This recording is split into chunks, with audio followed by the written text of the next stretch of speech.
I'm Sarah Jane Mee and welcome to In This Together, the podcast that brings you the good news stories from the week, because we could do with a bit of that right now.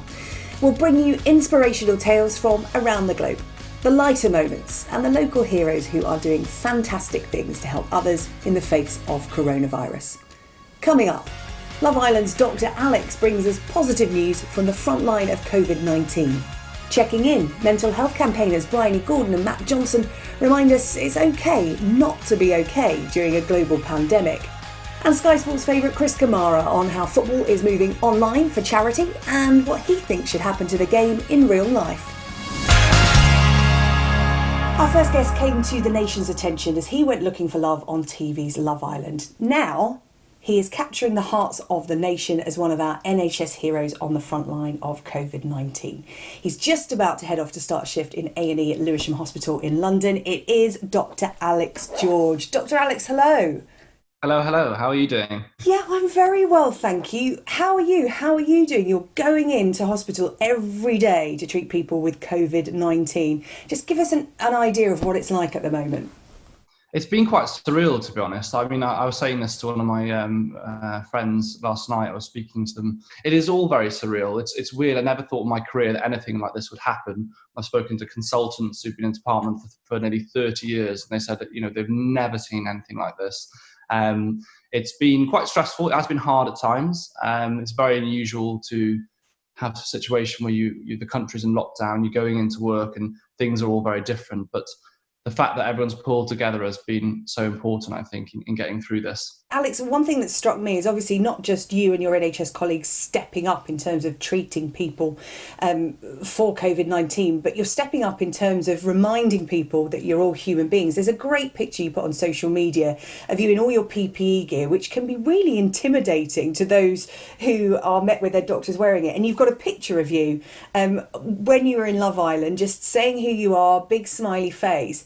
And that's so important, isn't it? Remembering that these people are coming to you, they're ill, they're frightened, and now they're alone because they can't have their loved ones with them.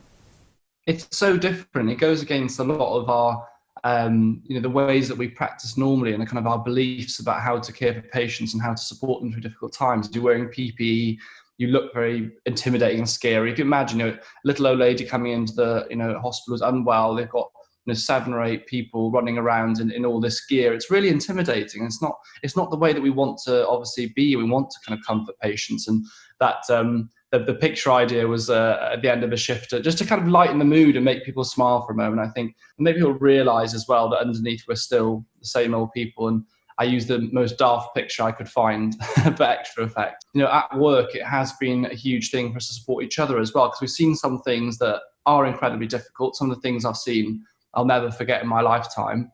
I've seen people coming in, obviously, who are very, very unwell, even young people that, have lost their lives. And I won't forget that. But I'm lucky to have had, moments of other members of staff who've been so kind and supportive to each other. Well, you're getting support from your colleagues, but you're getting huge support from the public as well, Alex. I mean, the Stay Home, Keep Safe, Protect the NHS campaign, people are really taking that to their hearts. And on the front line, can you see that working? Can you see the public working for you?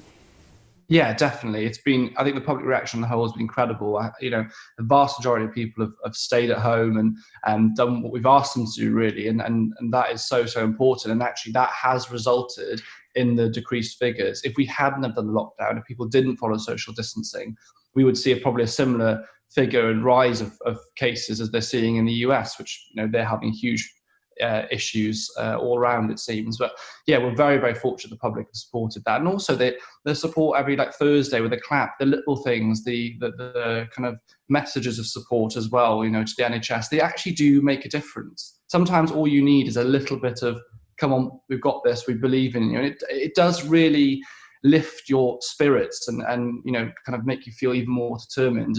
It's really incredible. It's been great to see. And what I love, Alex, is even when you're not on shift and you're around on a Thursday night for Clap for Carers, you're out there with your pots and pans as well.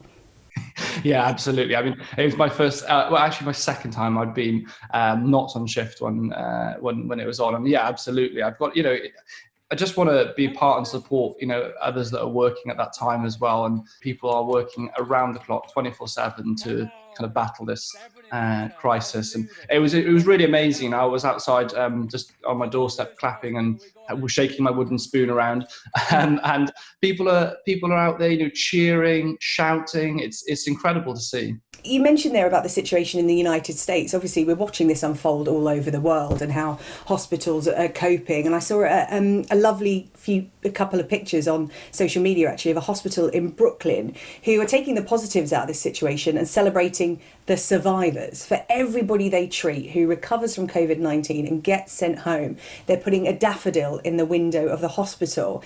And it really reminds you that there are positives in this situation. There are people surviving COVID-19, Alex.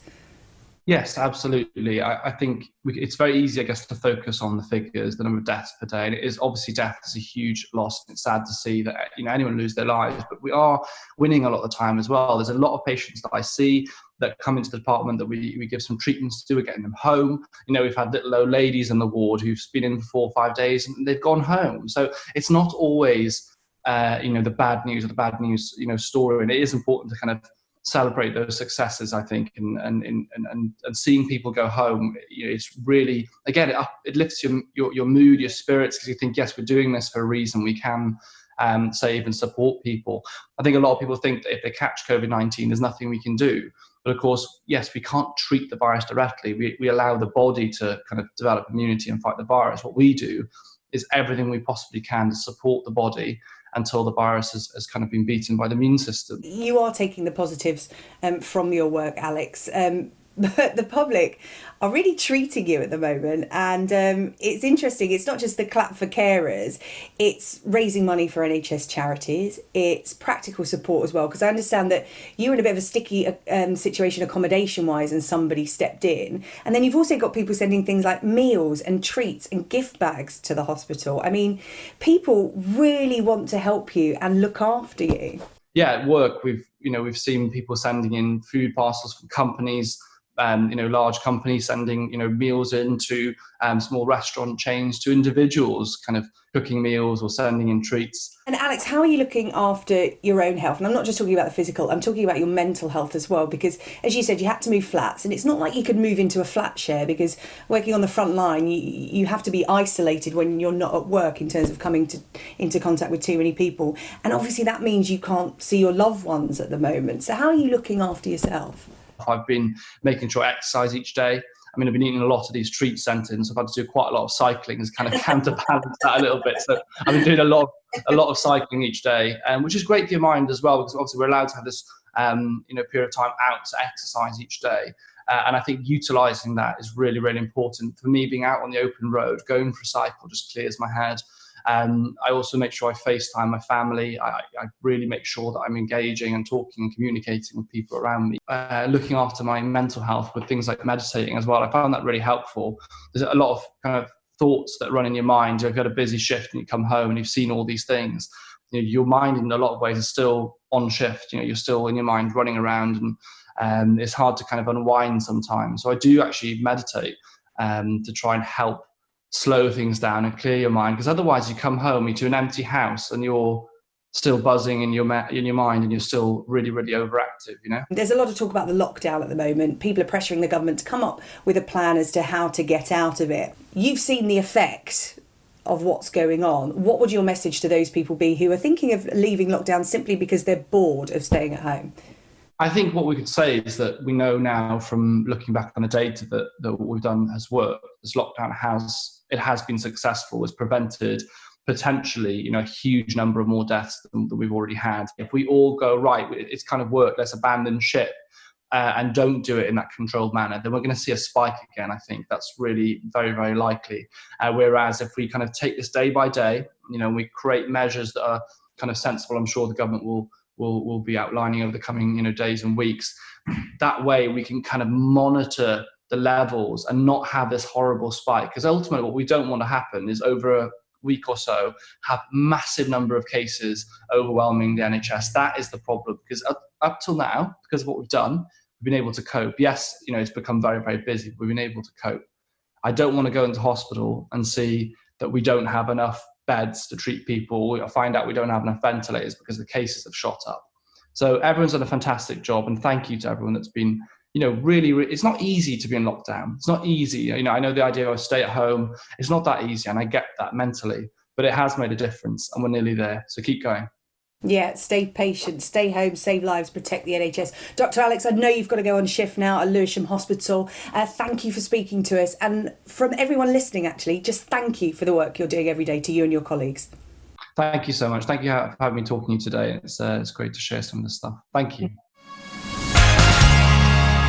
My next guests are mental health campaigners that are taking to Instagram to support and offer advice and, let's face it, a good old-fashioned laugh as well to get us through these strange and difficult times. They are Bryony Gordon, journalist and co-founder of Mental Health Mates, and broadcaster and Mind Charity ambassador Matt Johnson. Hello. Hi. Hi there. Well, it's good to chat to you. Just wanted to check in really and find out how both of you are doing, because obviously you're taking care of other people on Instagram to check in and make sure everyone's all right and keep everyone talking. But how are you doing?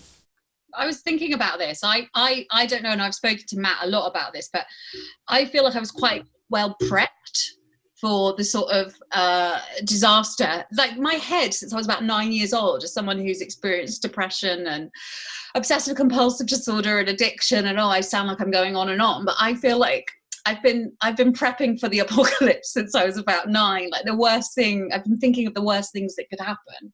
But I do think that the thing is, I think also at the beginning of lockdown, I thought as someone who's experienced mental health issues that I'd quite like the fact I don't have to go out and see people anymore. I don't have to go to all those meetings that I used to find really anxiety inducing.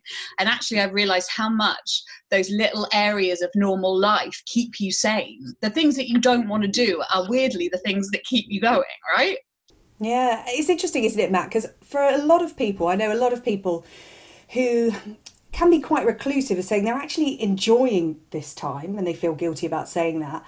But then other people I know who have mental health issues of varying different types are saying, when you're alone, that's when it can resurface. So they really have to, make sure that they have a routine and they check in with people on a regular basis. Yeah, that's very, very true. One of my things before this lockdown was that I quite like being locked down myself.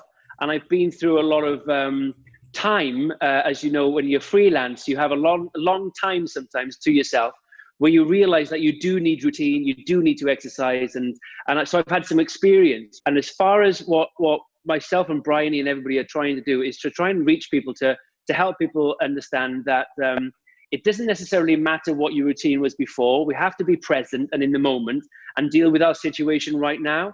And the biggest response that I've had from people is that they are lacking passion, lacking enthusiasm to do anything. And I think a lot of people are really blaming themselves or giving themselves a hard time because they're not making 10 loaves of banana bread a day and because they're not raising millions of pounds in their gardens. And the biggest message that we want to kind of push out there is that it's okay to have an off day, and it's okay to have a bad day. And it's fine also if you want to raise lots of money in your garden. The general consensus for me is that these are, as everybody says, unprecedented times. But we have to have some sort of schedule, some sort of routine, look after yourself. But also looking after yourself is also going easy on yourself, because I know from personal experience, when you're sitting around in your house on your own, you can drive yourself literally mad with things that you think you should do. Yeah, Bryony, that's interesting. I saw on your Instagram page a post that literally said, it's okay not to be your most productive during a global pandemic, because that's what can be overwhelming online, is all these pictures and videos of people keeping busy, learning, achieving, creating. Yeah, I think that you suddenly had at the beginning of it, you had this sort of rush of people doing home workouts and people saying that they were going to do this crafting with their children and this schedule of their homeschooling. And this is a really abnormal situation. And it's really normal to respond to it in an uncomfortable way. And I've heard a lot of people say to me, I feel like I should be in a routine now. We're 5-6 weeks in, and why haven't I worked this out? And I'm like, guys, this is huge. Like, let's just stop for a moment. The world has not ended, right? But the world as we know it has, okay? And these are huge things to have to process. So yes, if you're not doing loads of choreographed dance routines on TikTok, if you haven't taught your child the contents of the entire, encyclopedia, it sounds very old school, doesn't it? If you haven't managed to be doing HIIT classes every morning, or even managing to get to PE with Joe Wicks, that's okay. You've got to do what's best for you. And we will look back on this time, I'm sure, and go, wow, that was weird. Matt, when you're talking to viewers on Instagram Live, when you and Bryony do your sessions, what are the things that people are bringing up the most, and what kind of tips and advice have been shared? Because often it's by talking to strangers that you uncover things that you might not necessarily have thought of before that change your way of thinking. So I know that you share a lot of information with your Instagram users. So I was just wondering what you'd found most useful or had surprised you. The most important thing I think a lot of people are starting to realize, and I am starting to realize along the way, is that it is genuinely to go easy on yourself and just take one day at a time, and to take all that weight of expectation that you might look on social media and see somebody doing something incredible, and that might make you feel bad. So I think a lot of people have been telling me that they are choosing their information wisely. So they're not watching rolling news all the time, because that can be in these circumstances quite upsetting. And it can heighten anxiety. So they're picking a time to choose to watch the news and to get the information, and where to get the information wisely. And they're really budgeting their amount of social media use. So I think a lot of people are accessing and using, quite rightly, Instagram Live from about 5 p.m. through till about 10 p.m. in the evening. I think a lot of people are starting to realize that you have to be okay in your own skin, and too much information sometimes, especially during this pandemic, can be a bad thing to your mental health. Social media enabled me to set up Mental Health Mates, which is this peer support group. Social media has enabled me to see, images of women who look different to the ones I see mostly on mainstream media. Social media has made me feel more normal. I think you've got to, it sounds awful, but curate it. When I do those lives with Matt, like when I'm just doing this now with you, to see other people in other rooms I feel quite emotional. I'm not having a great time of it at the moment, and that's fine, and to be able to be really honest about that with other people, for me in my career, has been the most powerful tool of healing. It sounds so cheesy, but I have to be honest about it. And so that importance of connecting, and I've always said this, all mental health issues, what they have in common, be it from anxiety through to psychosis and beyond, is that they lie to you, and they tell you you're a freak, and they tell you that you're alone, and they tell you that no one's going to understand what you're going through. They isolate you, okay? So the way through that is to connect with others. We hear in recovery circles so often that the opposite of addiction is connection.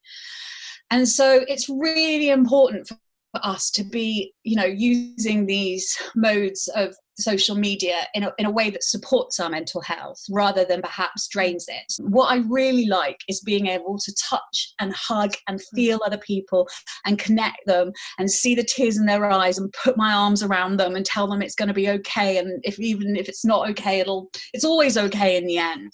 And that's what, we need. And this is the closest thing to it. Matt and I, on our lives, we come up with 2 bits of good news we've heard each day, and I do think an attitude of gratitude does really help. Right at the beginning, the first thing that everybody jumped towards, or everybody wanted to do, was connect with people. So you had these apps that are all set up, these Zoom apps and everything else. Everybody and their dog was FaceTiming their family straight away, which I thought was an incredible thing. Like, subconsciously, everybody went, oh, I can't see my nan, I'm going to speak to her every day.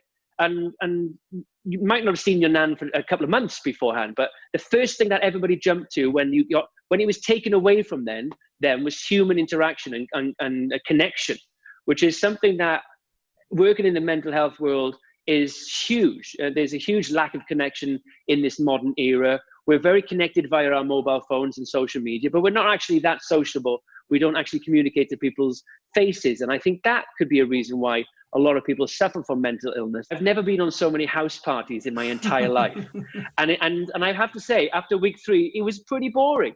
And now they're really important because you feel really amazing afterwards. And I'm going through that phase now after week 6, where I'm like, I'm a bit tired of checking in with lots of people all the time. And I want to be on my own. I want to watch some box sets again. But when I do have a conversation like this, and when I check in with mates with a pub quiz or whatever we do, is that great feeling of connection. And that's what I think is one of the things we're going to take from all of this, is how people subconsciously or consciously clambered to other people, which hopefully will be one positive thing to take from this. Yeah, and that brings me on nicely to my final question. Do you think attitudes towards mental health and the resources and the attitudes that go towards helping those who suffer with their mental health will change after this? Because everybody, as you said, everybody in some way, because of what we're going through, is being directly affected. I hope that we are, now it's the government invest, as they should have been doing for years, in the NHS, but not just in the areas that have been, not just in the kind of terms of the PPE and the ventilators and all the things we hear talking about, but also in the mental health services, which have been slashed and cut back to their bare bones, because there are going to be people that need them now more than ever, people grieving, but people, nurses and doctors as well, who have seen traumatic things. And let this be a moment, let this be a wake-up call to how important it is to nurture all of our healthcare, be it physical or mental. Let there be no more slashing of budgets. Done. Hopefully something positive that will come out of this will be attitudes towards mental health. Bryony and Matt, you're doing your bit on social media to keep people connected and supported. Thank you so much for talking to us on In This Together. Stay safe and stay sane as well. We'll try our best. Now, a big sporting event disappeared from our diaries this week because of the lockdown. The London Marathon has been postponed, and with it much needed funds. Last year, the event raised over 66 million for over 1,000 different charities. But yet again, the public have found a way, and the 2.6 challenge was created. The idea behind it, the challengers come up with an activity based around the numbers 2.6 or 26. The marathon, of course, is 26.2 miles long. They then get sponsorship to raise funds. Thousands of people up and down the country have been taking part this week for their chosen charity, doing all sorts of things, not just the traditional running or cycling. There's 9-year-old Melissa Newland. She raised more than £500 by sitting in a bathtub of cornflakes for 2.6 hours to support her mum, who works as a nurse at Lindsay Lodge Hospice in Scunthorpe. We've had hula hooping for Parkinson's, and we've even had someone eating chilies for MS Society. Well, my next guest is something a bit different as well, but then you can always rely on him to bring the fun to any situation. He is Sky Sports' finest and Ninja Warrior host, Chris Kamara. Cammy! Hey, Sarah Jane, how are you? I'm very good, thank you. It's lovely to see your cheerful, smiley face and hear your smiley voice. I mean, of course, you would do something fun for the 2.6 challenge. Tell everybody what you got up to for Marie Curie. It's only because my back is out of business. I haven't seen my chiropractor now for 6 weeks. So I am in absolute agony. So I was going to run around and do some stuff. But I thought that there's no way in this world that I can possibly do that. So what I did is I took my granddaughter out, Billy, who is not very old. She is 9.5 weeks old, to be precise. I walk along, take her walks virtually every afternoon. So I thought it'd be a good idea. Some days she stays awake the whole time. Other days she goes to sleep very, very early. So depending on her mood. So I thought, well, I'll do the challenge. Could I do it in 2.6 minutes, which would be a record, 26 minutes, or 2 hours and 6 minutes? Anyway, thankfully, the ground that I was walking along was really, really bumpy. So 2.6 minutes, it was a record. Billy was kind to you. Billy was kind to Grandad, and very cute she is too. Congratulations, Cammy. You're keeping busy. Tell me about this NHS Charities Together Cup that you're putting on. Well, it's all those people who are into FIFA gaming and all that type of stuff. Yeah, so Ben Stokes and Stuart Broad, they were part of it, and quite a few other players as well. Dillian White, the boxer. So what they're doing is they're playing FIFA 20, and we're having sort of like a quarter-final, semi-final, and a final next Sunday, which hopefully will bring in bundles of money for the NHS. Charities Together Cup, it's called, and all charities benefit from this game, depending on how much money they raise. Yeah, it's an all-star cast. You've mentioned some of the names there. It's not just footballers getting involved, but cricketers. I understand you've got a wrestler in there as well. And how do the public get involved? How do they watch? Because it's going to be interesting, isn't it? Because everybody, regardless of what sport they're into or what sport they play professionally, always think they're really good at FIFA. Yeah, they do. And Ben Stokes was so lucky yesterday because Chris Board carried him through, I have to say. So he's a worldie at cricket, but he's not such a worldie at FIFA 20. I have to say, people can watch it, stream it on YouTube, and all places like that I didn't know existed until they got me involved in this. I love that your son's been helping you set up for our Zoom call today. It's good to have techie people in the family, isn't it, when we're all broadcasting from home or trying to keep in touch with loved ones and friends. I wouldn't have been able to do anything, Sergey. Honestly, I swear to God.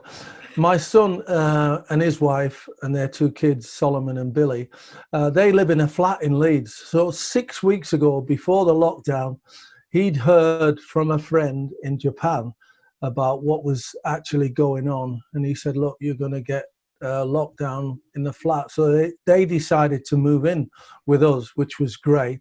And my other son, with his partner and their daughter, Connie, they live next door. So we're so fortunate, so lucky.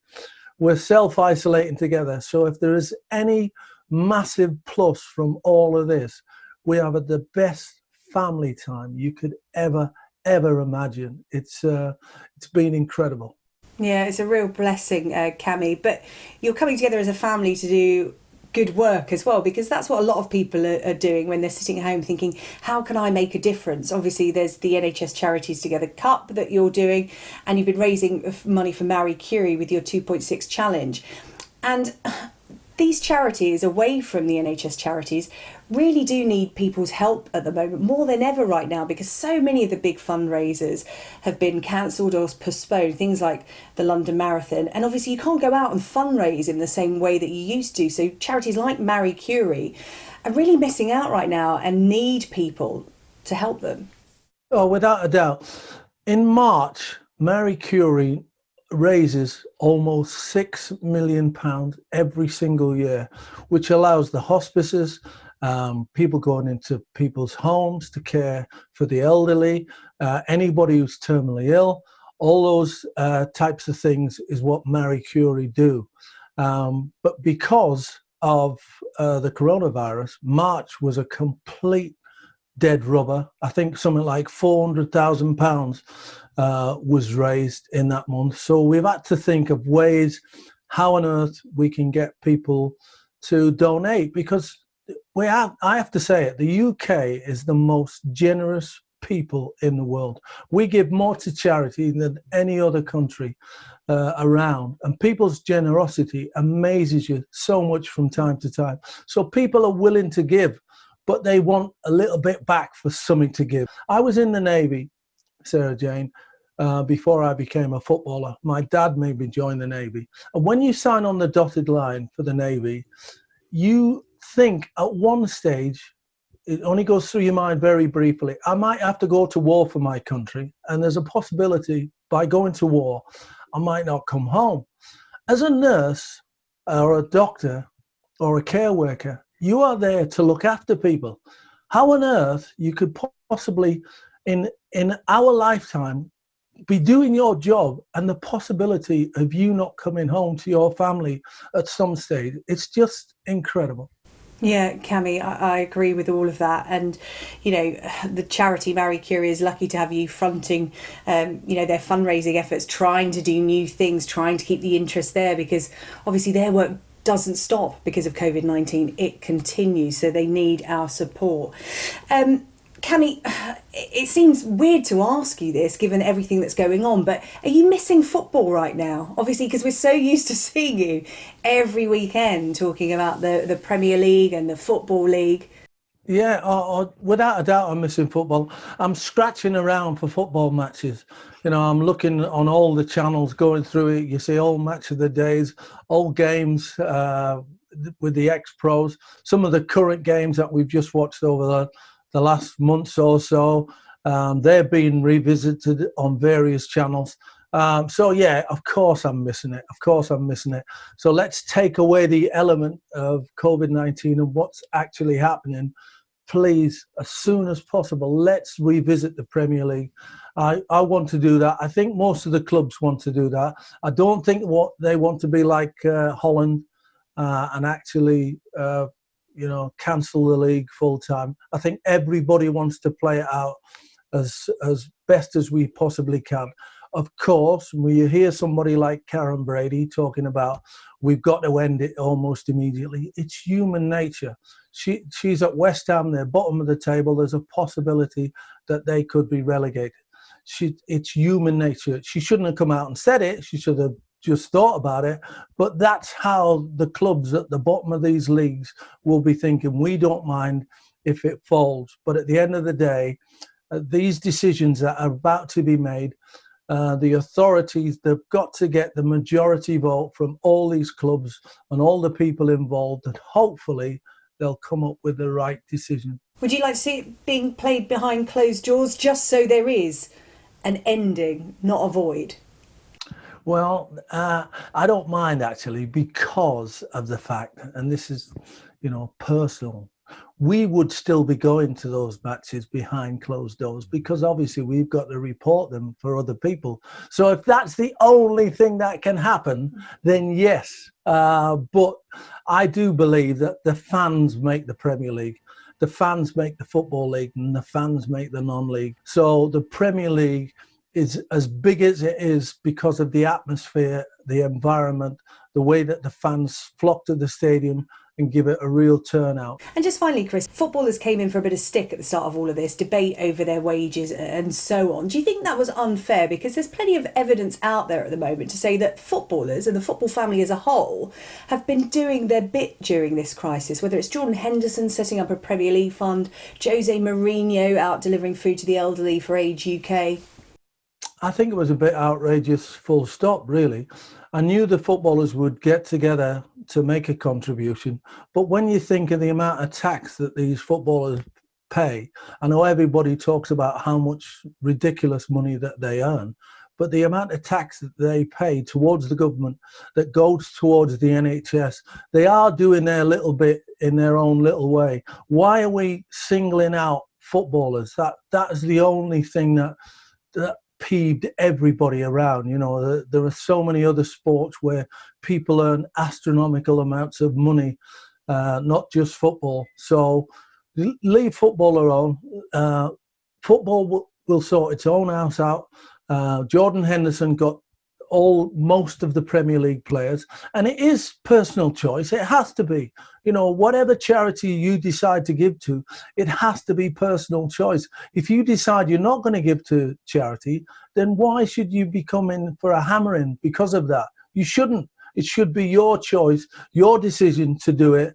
It's a free world, Sarah. Let's not get a blame world. Everybody doing their bit as and when they can. Cammy, it's been really good to chat to you. Thank you so much for talking to us. Stay safe, and we hope to see you out and about at a football ground very soon. Back where you belong. So great to talk to you as well. And great to see you. I haven't seen you for ages. It's the beauty of all these Zoom calls and all these video chats, Cammy. We're seeing more of people than we would have done ordinarily. So that's one of the positives. Oh, absolutely. Great to see you, though. Take care, Cammy. Love to the family. Thank you. Bye. See ya. In this together at sky.uk is the email address, or you can get in touch on social media at Sky or Sarah Jane, #in this together.